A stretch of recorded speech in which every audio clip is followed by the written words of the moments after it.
All right, all right. And we are live. Yes, we are. Let's make sure we are on. Perfect. So we are live with Miss Kionna Walker. Mhm. And I know Kionna. I've known Kionna for years now. But to be able to talk in this particular realm, in this particular space, I've learned so much about Kionna over the past maybe 2 years or so. She's one of our bright girls in business in my group, Mhm. and she's an architect and an author. And she also has an organization, Next Great Architects, where she Mhm. pours into kids and teaches them about the possibilities of having a career in architecture. And I just thought that that was so cool, so different. And so I wanted to talk to her today about investing in and pouring into our next generation of kidpreneurs. And Mhm. that's what we're going to talk about today. So welcome, Miss Kionna. Thank you so much for having me. I just want to start off by saying when I get excited or super nervous, I talk really fast. So just let me know to kind of slow down. But again, thanks for having me. I'm really excited to be here tonight. Excellent. You'll be fine. You'll be fine. You're amongst friends. So so Kionna, so we went to college together. Mhm. She and I both went to Boston University, and that's where we met. And we hung and ran in the same friend circles and stuff like that. And I don't think I even realized what your major was. Everybody just kind of came together. We all were there together, so it didn't really matter what people's majors were. Mhm. But when I found out that you were an architect, I thought that it was so super cool because it's very rare to find women that just take to architecture like that. So, Mhm. my first question for you, as we just dive right on in, Yeah. is tell me, how did you get into architecture? Like, what led you down that path? So it started in I didn't actually know I wanted to be an architect until the 8th grade. But my so I was born in Germany. My dad was in the military, and when he got out of the army, we moved back to the United States. And back to the United States, home was East St. Louis, Illinois. And when we were there, I found out that the men in my family were like carpenters and painters. Like they went in houses and they basically made them better. And I originally thought I wanted to be an interior decorator because that's what I thought they were doing. Like I never saw them drawing anything. I literally just I saw the cool flat pencils, but I never saw them drawing anything. They literally just went into a space, made it look brand new, and then left out of there. I had one uncle that even took an old car garage, like a mechanic garage, and he turned it into a townhouse. But he left the outside looking like a garage so that people wouldn't be tempted to break in it or whatever. But on the inside, it was amazing. Again, I never saw any paper or anything. I didn't know what they were doing. Um, and it wasn't until in the 8th grade, I think I took an industrial arts class. And in this class, we did like mechanical drafting. And so in that mechanical drafting, they shifted us to like architectural drafting.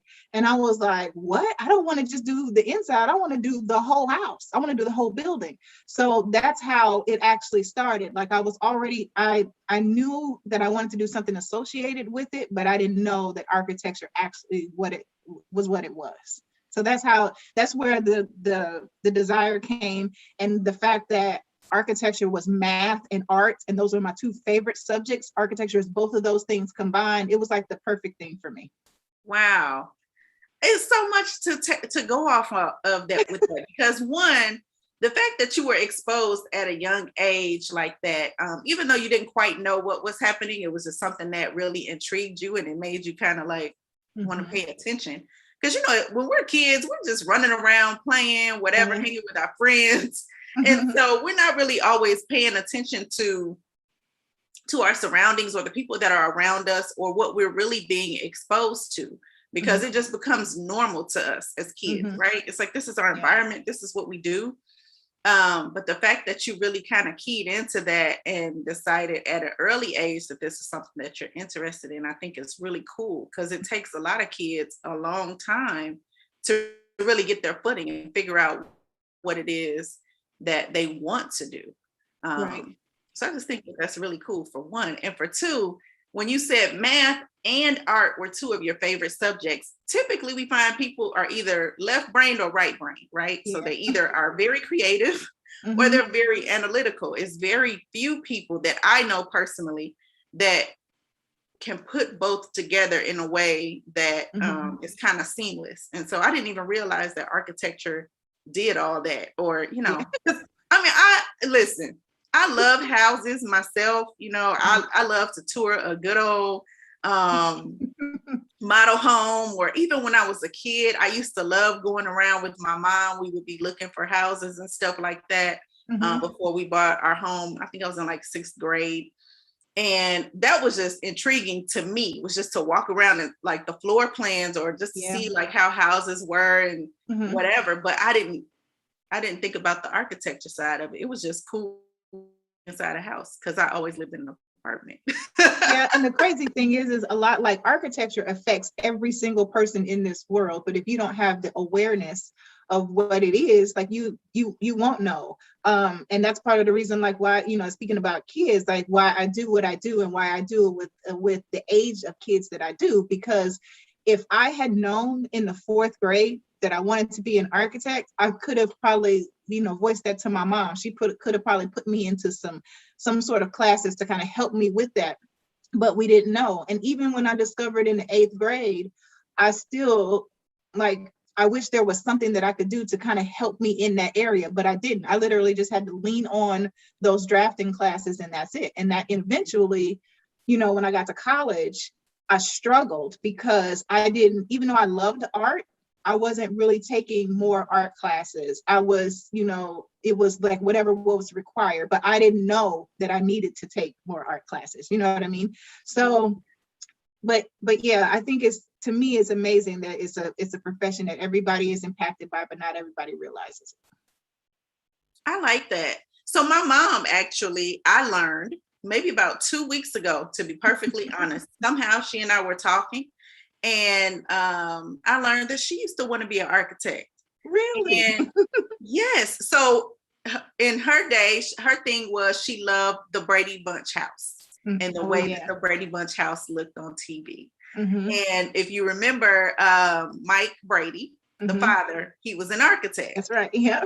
And so somehow me and my mom got on this subject the other week, and we were talking, and she was talking about how she used to want to be an architect and all these things.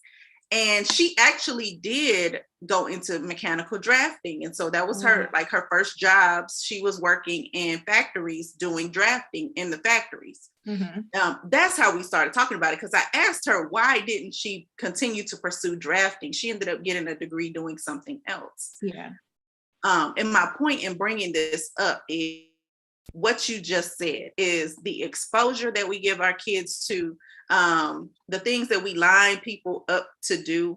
It puts me in the mind of a Bible verse that talks about kids being like arrows in a quiver, and how we basically plan their trajectory as their parents, their aunts, their mentors, and things like that. Because a kid left to his own devices is, you know, he gonna do what he want to do, or play, or, you know, they gotta have order. They gotta have some structure. Yeah. But to know that now with what you're doing in your program, that kids actually have an avenue to do the things that they love to do. Because I've never even heard of an architecture program for children or anything to like put them on that path. So when you started talking about it and exposing it, I was like, oh my God, this is pretty cool.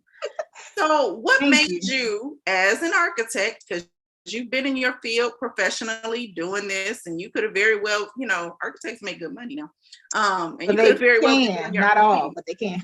Well, they can't. You can make good money as an architect. Yeah, you can. What made you decide that, hey, this is something that I want to do? Did one of your kids kind of get into it, or did you just decide that? Oh, you're talking about with next grade architects? Yeah.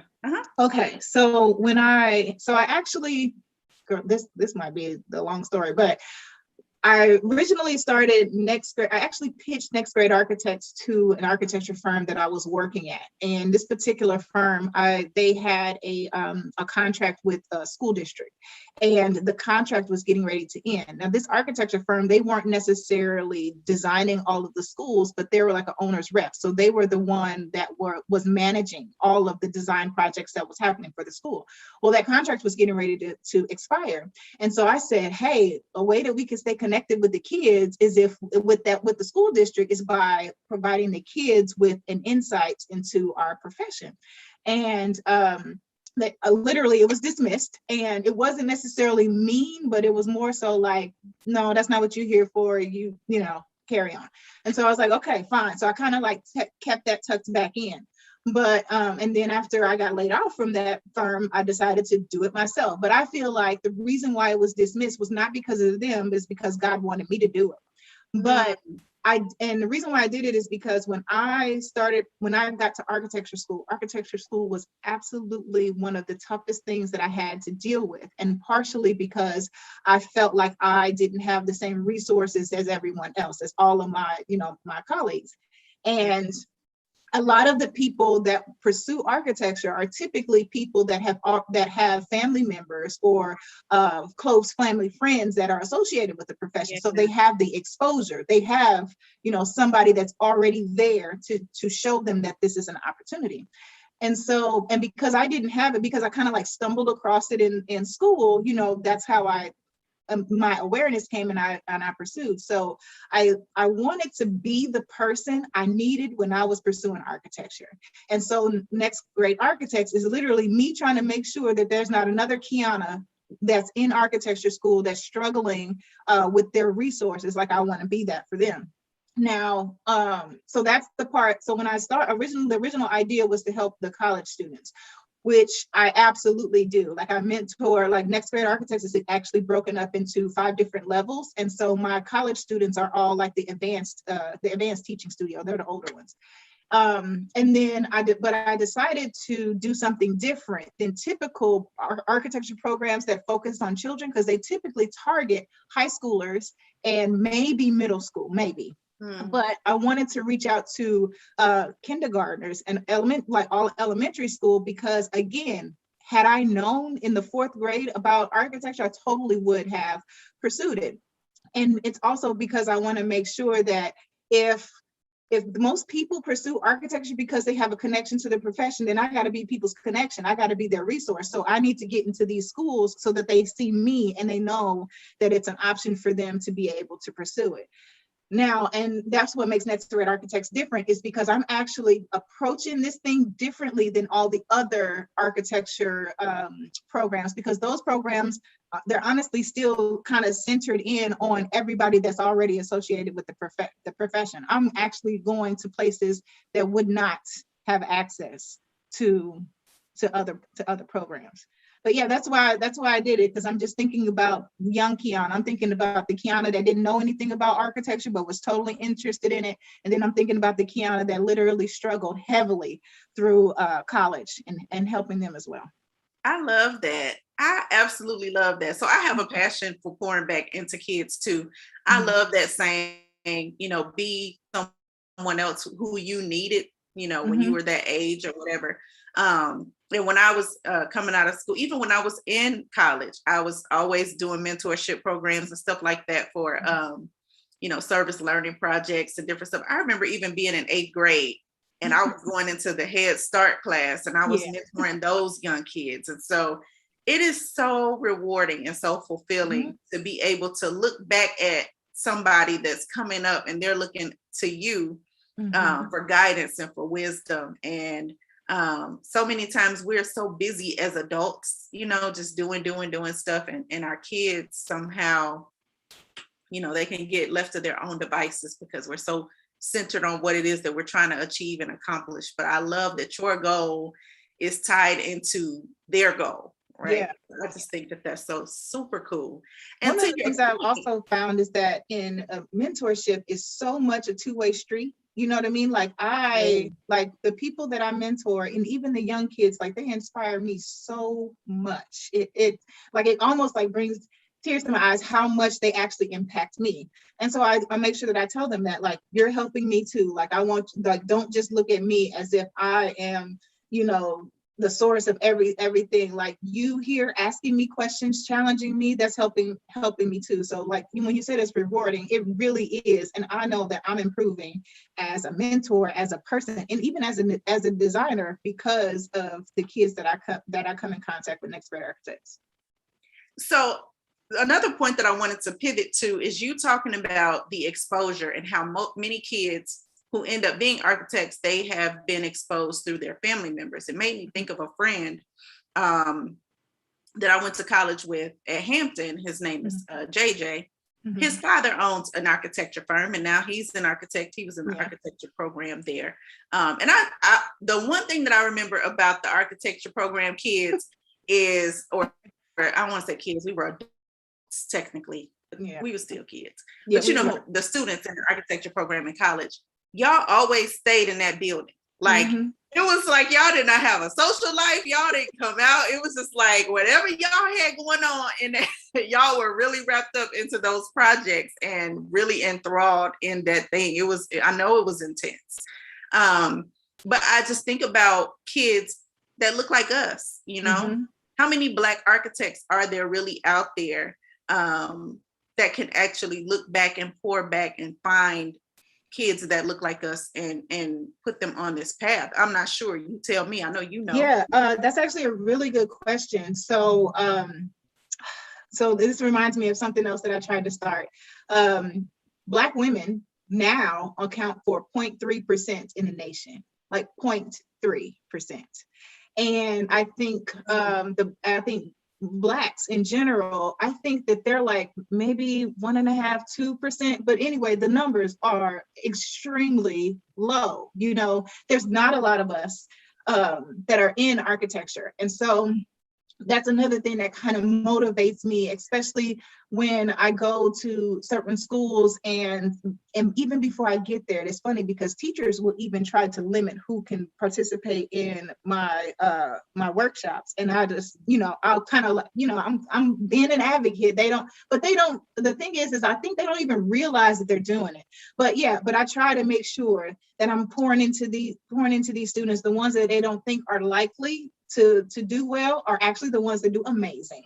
But yeah, there are not a lot of Blacks in architecture. I think Black women, like the number of registered Black women that are registered architects is a little over, I think it might be around 400. I'm not exactly for sure. Like 400? Right, 400. But remember, I said it's 0.3%. This is in a nation, whole nation.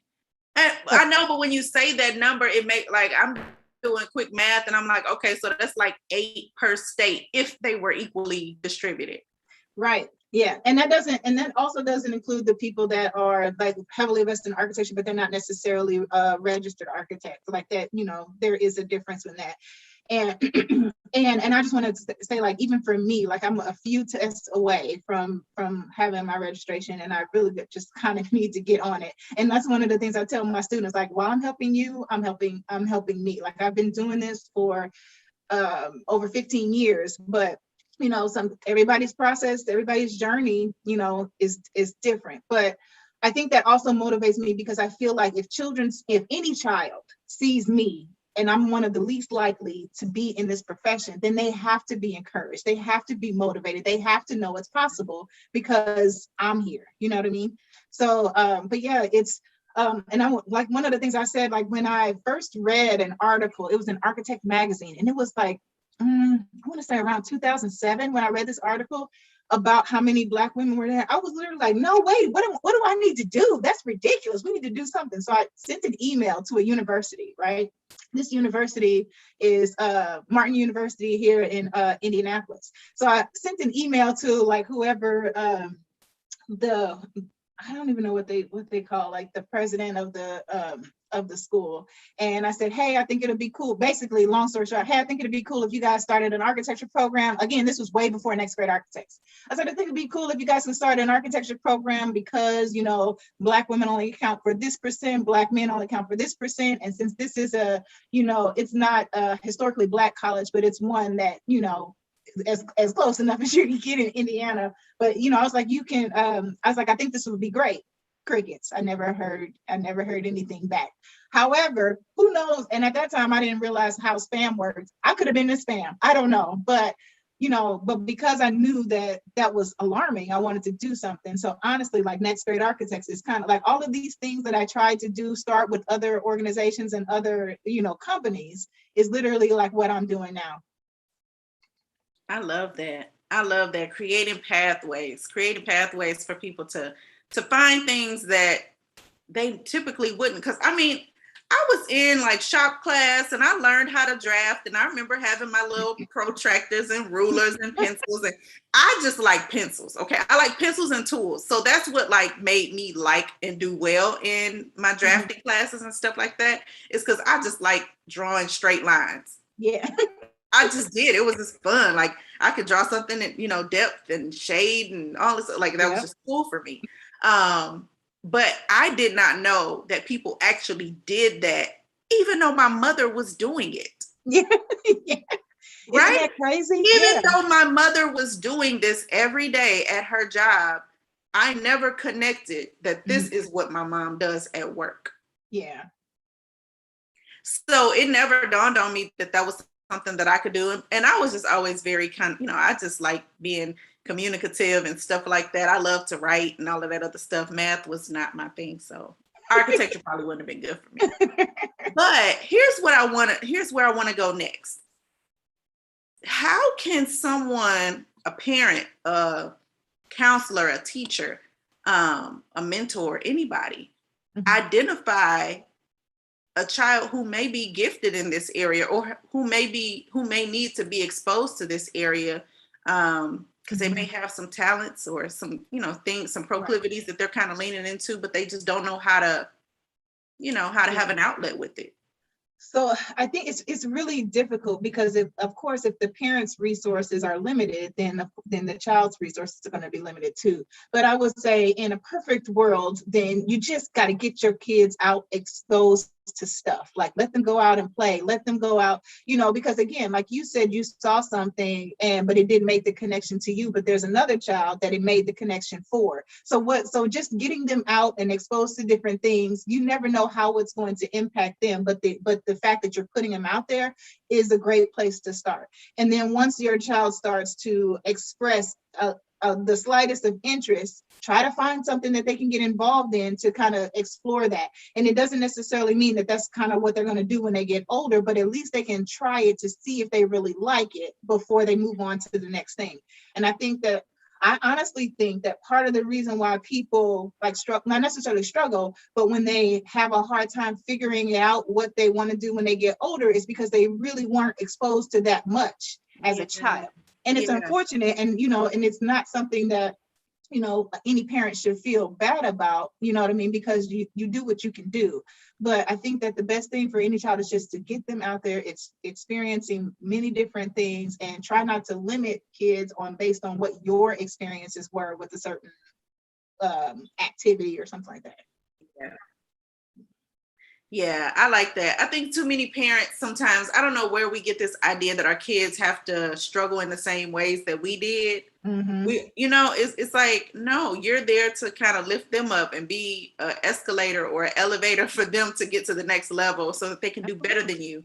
But sometimes, unfortunately, parents, like I said, they're either too busy, too wrapped up into whatever, they have going on to kind of have that foresight to say, this is where my kid needs to go, or this is what my kid needs to do. And sometimes it's not necessarily about parents being too busy, but if, say for instance, if you have a mom that's overwhelmed and she's trying to do what she got to do to take care of her child, she's not thinking about, let me make sure that you got a craft today. Like, no, I'm trying to make sure you're eating. You know what I mean? Right. Yeah. So it's really, it's really tough.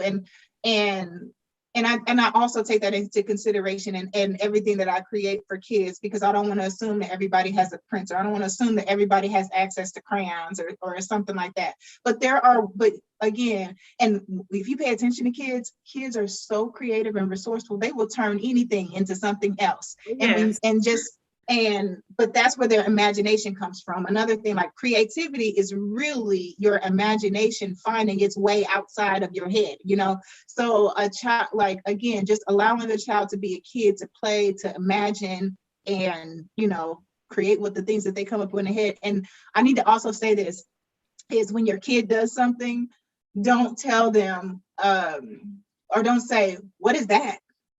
Instead say, hey, can you tell me about this that you created? Because the way that you structure that sentence can literally make a child feel like, what is that? Like, you don't get it, because in their mind, it makes sense to them. But if you don't get it, it could actually produce some self-doubt for them. And when you actually ask them, the question of, can you explain this to me? It also gives them the opportunity to be a leader and to actually walk you through something that they created, that makes them, you know, more confident, and it also helps them develop like public speaking, even though it's just you and them. But it's so many benefits to just switching the way you may ask a child a question. So that's another thing that I would say is literally like, maybe just think about like how you talk to your child about the things that they create. And if they do something, and even if they do something wrong, it's a learning opportunity. It's not really wrong. And so you need to tell them it's still going to get them to the right steps. But, you know, just be careful about maybe how you interact with them when it comes to their creativity.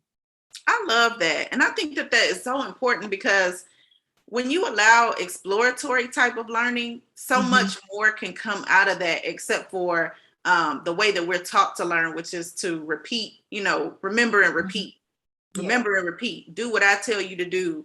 And that's the way that a lot of us have been taught how to learn. And that's why a lot of us don't like learning. It's because something was, you know, beat in our head a certain way, and we saw something completely different. And this is, you know, the perfect segue to talk about like kidpreneurs and different things like that.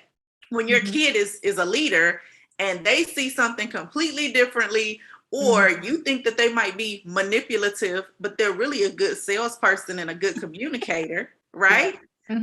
You're framing them based upon your frame of reference, or your limited knowledge, or, you know, experience with whatever they're doing. But they might totally be gifted to do something. And like you said, the way that you communicate with them and the way that you ask them specific questions, I really like that. You said, say that again. Ask them, can you tell me more about this? Yeah, so ask them, tell me about what you created, or tell me a little bit more about this, so that they know, like, oh yeah, number one, you're interested, and then they can guide you through the process and tell you what it is, and then you have an understanding. Because if you say something like, what's that? That comes off as like, this don't make sense. Like, what did you do here? You know? So that's one of the things that I've learned in watching some of my kids in my program. They're creating stuff and their parents are nearby. And let me also say, sometimes I prefer for the parents not to be there. There are some workshops where I say, if your child is at kindergarten or above, you can leave.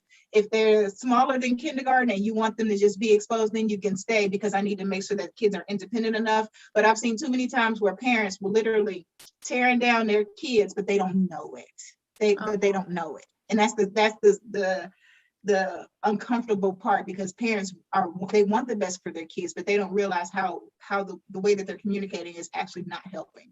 Wow, that's deep. Did you go to school for teaching, for education? No, let me also tell you about this. So when I was little, so I said I first wanted to be an interior designer, but when I was little, I wanted to be a teacher. Okay, and I used to make worksheets for my sisters, my little stuffed animals. I literally would be making worksheets, like drawing a line, write name, draw a line. And I think it's amazing that you brought this up, because I was just telling somebody, I was like, God, it's so amazing, because the things that I'm playing around with as a kid, wanting to be a teacher, then figuring out I wanted to be an architect, and all of that stuff is bottled up in what I do with my students. And even because I also still work at an architecture firm, like I'm doing everything that I wanted to do, and it started as a child. Wow. Yeah. See, nothing is ever wasted. I'm telling you, nothing is ever wasted. I think about some of the things that I used to do, and one of the stories that my mom loves to tell about me, two stories that she tells all the time. One is how I used to always be bossy and tell my friends that we're going to play school. And I used to make them sit and learn and read and all that other stuff for me. I loved school. So I was always a learner. I'm still a learner. And so you're right. It's something about that as a kid that just kind of like, it sticks with you. And I just think about that. And then also the fact that I always had, like I just said, pencils, pens, and calculators and stuff like that. I used to just get so excited when we used to go to the office supply store as a kid. I don't know why. Office supply store and service merchandise, when they had like the cash registers and stuff like that. Oh my God. Like you could have bought me that for Christmas instead of some, dolls or something. And I would have had a ball with it. But then when I look back, I'm like, okay, you were an entrepreneur in your head. You didn't know, because I didn't know anybody as a kid that owned businesses like that. So I didn't have anybody to model, but I always loved the same things, and they've all kind of led me down this path. So, so I want to talk to you about this lemonade stand. Explain to me what that project was and how you got that going. Right. So when I started Next Grade Architects, one of the very first challenges that I had is I knew I wanted to introduce kids to architecture, but I know and the kids that I was targeting wouldn't necessarily be in the most affluent, or like they wouldn't necessarily have a bunch of money. So I had a friend that told me like, hey, you should go to the library. So what I did was I actually pitched to the library to have a program there where the library pays me, but it's free for children. So I was like, brilliant. Okay. Now, what was going on at the time, like in Indiana, there's this thing called Lemonade Day, right? And Lemonade Day is this big thing that happens every year, and it's a big entrepreneurship type of program for nonprofit organization. They do this program for kids. And so with Lemonade Day, they teach them all about entrepreneurship. Like they have workbooks and everything, and they tell them, and there's this one day that everybody builds their lemonade stand, and then they're able to sell their products, but they don't have to necessarily go through the state of Indiana to do it. And so I was like, well, how about somebody needs to design these lemonade stands? I was like, so library, let's do a workshop where we teach the kids how to actually design their lemonade stand, and it is in conjunction with whatever Lemonade Day is already doing. They loved it. They loved it so much they had me at 18 different libraries. I came back another year, and I was, they had me all over the Marion County Public Library system. So I was super excited about that. And so basically, and I even had another workshop. There was another group of ladies that was doing one on recipes, like how to create your specific blend of lemonade. So, and most times their workshop would be happening like right before mine. So after you go to their workshop to figure out what type of lemonade you want to create, then you come to mine to figure out how you're going to actually build the stand. And so when they came to me, and another thing that I did was architecture supplies can be expensive, okay? Like architecture is not a cheap profession to be involved in. But what I did was I collected all my trash. So I'm also thinking sustainably and like recycling. And so all of the stuff that I was eating at home, like cereal boxes, toilet paper rolls, like everything that I would normally throw in the trash or that you can actually recycle, I would save it and I would take it, and that would be the materials that we used. Now, I would go and buy some materials, but I would always use materials that would typically be found in the home. So now when the children are at home, they're now thinking about design because they've already been with me in this class. So now the thing is people really judge me because the amount of pizza boxes and cereal boxes that was incorporated in each one of these classes is crazy. But basically I told them they can either start by drawing or they can start by building, because as a designer, it depends on you how you prefer to get your ideas out. And I didn't limit them. So they would either start by building or they'll start by sketching out what they would want their design to be. And of course, before they started sketching, I told them they had to think about their client. They need to know who these people that are coming to buy lemonade from them. What do you want them to do while they're there? Are they supposed to sit down and drink the lemonade? Are they going home somewhere? Like, are you, think about your experience, because your stand needs to incorporate this experience.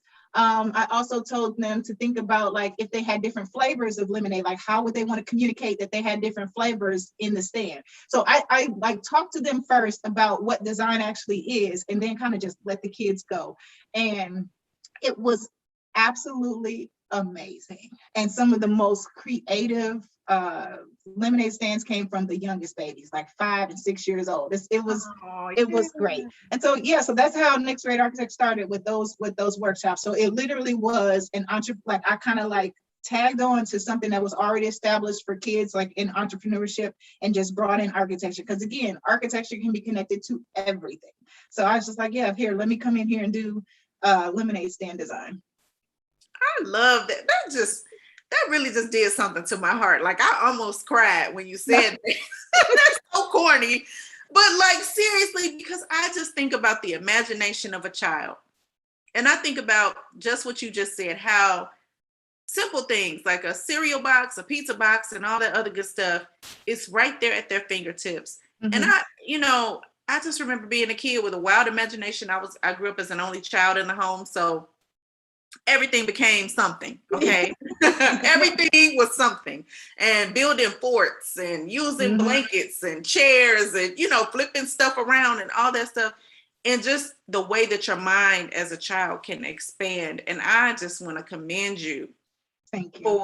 I'm serious. I want to commend you for giving those kids that opportunity. You're gonna make me guarantee cry. you it will be, I don't mean to make you cry, but I'm serious. It will probably be 15, 20 years from now, and those kids will still be talking about that, because it's something that channeled their inner child and their energy in a way that they could take on, like, yeah. I just think about some of the projects that I did as a kid that meant so much to me, and the praise that I got, and it gave me the confidence to be the person that I am today. I still remember those teachers. I still remember those after school programs and things like that.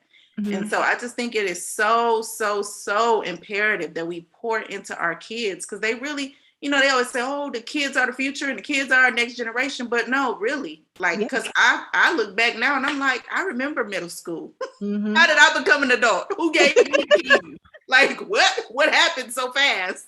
Yeah. And it does happen very fast. But it really depends on the things that we pour into them now. So that is amazing, Kionna. I'm floored. So you have to make me cry. No, I mean, I'm dead serious when I say that. I mean that from the bottom of my heart. So we have Kionna the architect. So you're architect by day. Your mom, right? I got all the kids. A mom of how many? So I have 6. I birthed 4. But my oldest is from my previous marriage, and then my youngest is from my fiance. So she's on the way. Okay. Yeah. All right. So we got 6 kids. So we're a architect, a mom of 6, a fiance that you just slid in there. Yeah. And then you have this side project or side, is it, I don't like saying side hustle. I don't know. It just, to me. No, it's a full company. I'm actually just in the process of now getting it to the point to where it can start operating without me as much. You know what I mean? Okay. I'm still a far ways away. Yeah. So like I'm trying to automate a lot of stuff that's going on now, because for the first since 2014, I've been doing it just by me and just by myself. And I know that Next Grade Architects is going to be a huge thing, but I know it can't grow if I don't set it up to do that. And so I've been actually working on that, like just building systems and learning from you and learning from everybody else in the BrightGirls group. Like, I'm really trying to get myself situated, and it's also going to help me reach more children, So yeah, because we need Next Grade Architects to be in all these cities. We don't every school. Indianapolis. They need one here in Dallas. They need one in Chicago. They need Philly. Like, where we going next? I mean, like, seriously. That's right. And I love the fact that you have the vision and you recognize that it's time for you to become the CEO of the thing, and let it take its wings and fly. Because so many times, we kind of hold on to our babies. Babies, yeah. Clutch them, and we don't allow them to grow. And that's that's physical, real children as well as businesses. Absolutely. So you have all these facets of you, Mm-hmm. and we also have an author. So Yeah. first of all, when you told me you had 6 kids, I was done after that, because I'm like, okay, what is going on to why you have all these kids and you do all this seemingly just so effortlessly, and I didn't even know you had that many kids. That's seemingly and effortlessly. I don't know. That's probably just part of the crop on what you see on social media, because I obviously don't show all of that part. But I haven't mastered like the multitasking. Like, I'm figuring it out, but and that's part of the reason why I'm understanding I need to start automating some things and getting systems, because if I really want to care for me as a person, so that I can pour into my children, so I can pour into my husband, I gotta get myself together. I gotta learn how to delegate. That's one of the biggest things that I'm learning how to do, like right now, is delegate, partnerize, and being organized is something I'm still working on. I think it's something we have to work on daily, all of us. Mm-hmm. Like it's just a thing. We have to stay focused. Yeah. But I bring that up because for 2 reasons. One, because you already told us that you're playing in a lane pretty much by yourself. Mm-hmm. I'm sure at work, if it's only 400 Black women architects in the country, are there any other Black women architects at your job? No, they're not. However, I'm actually in the firm that I'm at in the most diverse firm ever that I've ever been in. And I can't remember if it's like, I don't want to quote wrong, but like we have people of all different nationalities, backgrounds, cultures that work with us. And it's amazing. And it's funny because in architecture, like when I was pursuing architecture, even from the 8th grade, in all my classes, I've always been the only minority and the only the only woman. So only minority, only woman. And wow. It didn't bother me at first because I didn't care nothing about what they're doing. I'm here because I like what I'm doing. I was zeroed in and focused. But then it kind of gets, when I got to college, is when it kind of start like really hitting me, like, you're by yourself, Kionna. You know what I mean? So I don't, even though there's not a lot, we do band together. Like, I'm a part of Facebook groups that have other, Black women in architecture that are together. So I don't feel alone, even though I might not see them, in person. Like I still feel their presence. I have to have their strength. And, of course, researching, another thing I had to do is, in order to find out about the Black architects, I had to do my own research, because I wasn't taught about Black architects even when I was in college. So yeah, That's good. That's good. I like the fact that you said you have a community, even though you may not see them or interact with them, face to face. It's always good, especially as women, as Black women, to have community around us. Because when we show up in spaces, first of all, we're magical. Yeah. All of us are magical in our own right. And some people just can't handle the magic. Okay, they just can't handle the magic. And you are absolutely magical. You got 6 kids, you got a fiance, you got a business, you got a job, you done wrote a book. Like, come on now. So I have two, I have the children's book, and I have the other book that is not related to architecture at all.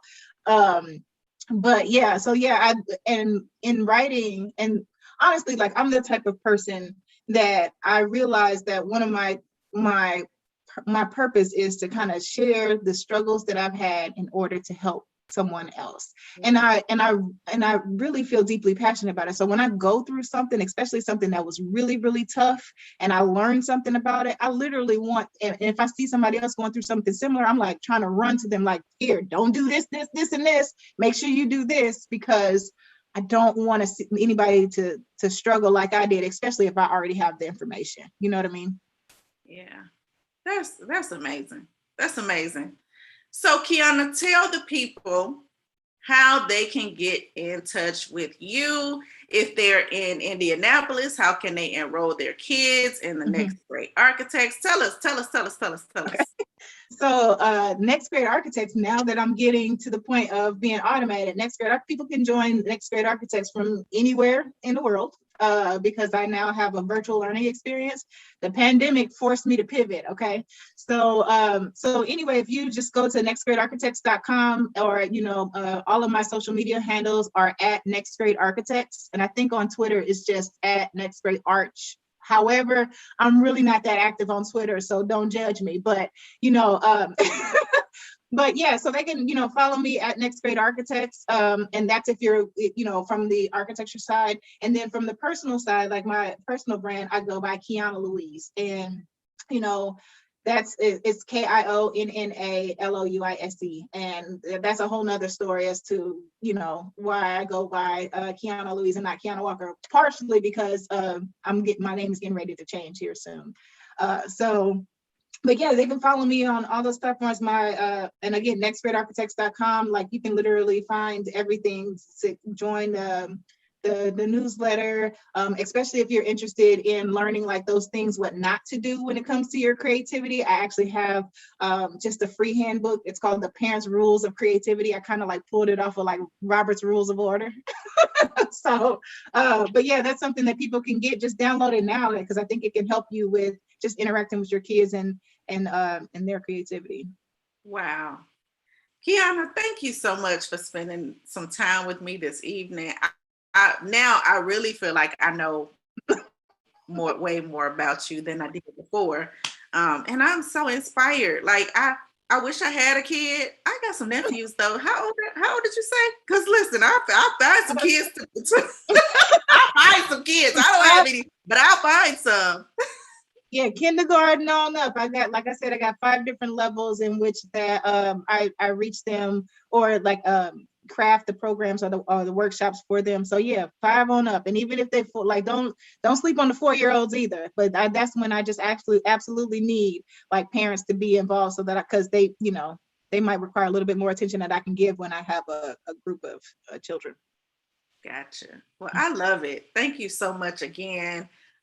Thank you for sharing your space. Thank you for sharing your wisdom, and for pouring into our kids and giving them exposure to things that they might not ever have the opportunity to learn about. I just think that's so super dope. So thank you. Thank you so much for this opportunity. I'm really excited. I'm glad that we did this, and now I can calm down. Oh, great. You were great. You were fine. And you had some fans over here too in the chat section. So make sure you go back. I think your honey is on here telling you you're looking good, girl. All right. Well, y'all, this has been another episode of the Bright Girls in Business Show. We will be back next week, as always, with another woman entrepreneur on Monday at 6 p.m. Central. So make sure that you subscribe to this channel and you stay tuned and don't miss a thing. I also have some really good goodies that are getting ready to be launched. I'm telling y'all here first a little bit. I'm just kind of like sprinkling a little something. Y'all need to stay tuned to this YouTube channel, because it's about to get turned up. It's about to get turned up, y'all. So until next time, y'all stay blessed. Y'all stay busy. Y'all stay productive. And I will see y'all next